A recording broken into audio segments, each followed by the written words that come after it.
Well, enterprise development at the Hope Factory is we are trying to make people financially sustainable.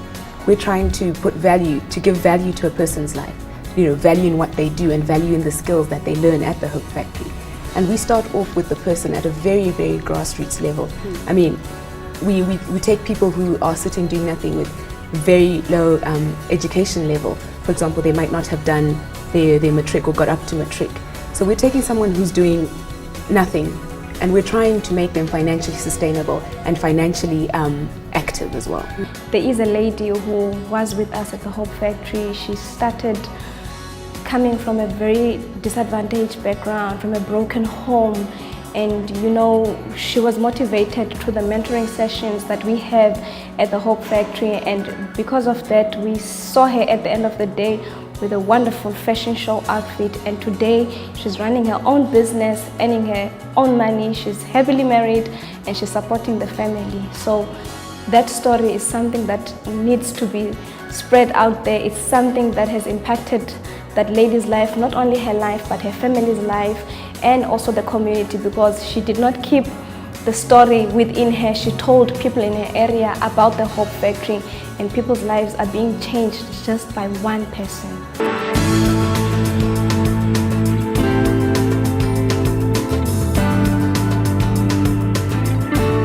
I didn't know nothing, how to read machine, nothing about sewing.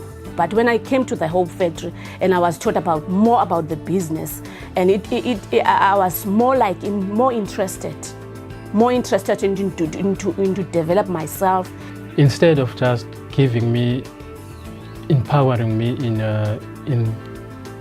in skills, they also gave me something to lean on. Most of the things I've learned there, and also beading and making your own pattern. It was lovely. Sometimes we were going, we took the stuff to free market. So we got people from there sometimes, and sometimes we're going to the schools and showing how we are doing for each church. We are going from churches and tell them about what we are doing here. Because there's a market there, especially to the place that I want to go and sell at KwaZakhele. There's a big market there. For the first 2 years, it was okay. We marketed ourselves and it was really booming. We are young, we have a business, and people are starting to talk about us and they're related to the stuff that we did. At the present moment, we're printing, we're more on the printing, and we sell our stuff outside PE, Joburg, Cape Town. I struggled to start off my own business because I recently registered it late last year, and I was operating since 2008 June out of my own pocket. Bought myself a domestic machine and also a domestic overlocker. I've worked up until 4 or 5 months later. Bought myself an industrial flatbed and also an industrial overlocker. But at the beginning of this year, things started to heat up because when I resigned from work, I had some debt.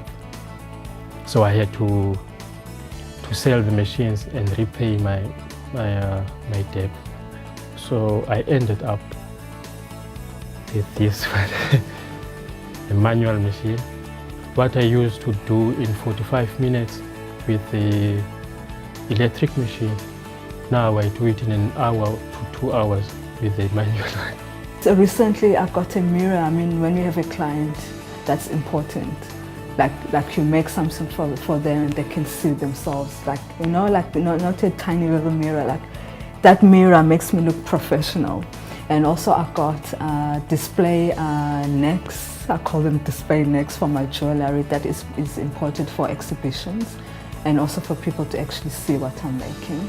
In fact, it was Vuyo who asked me, what can I do? What other things that I need from a business? So he told me that they are going to buy me stoves. And I wanted something more to do with, because I had a small stove. So I was presented with the stove that I'm using now. No business is a business without like capital.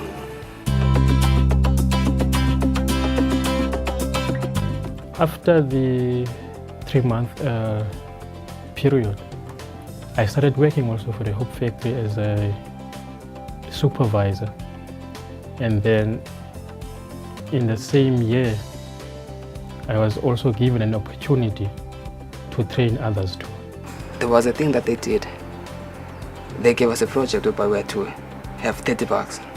And from 30 bucks, we had to buy fabric and sell and start a business using 30 bucks. People here in Walmart, there's no lot of work.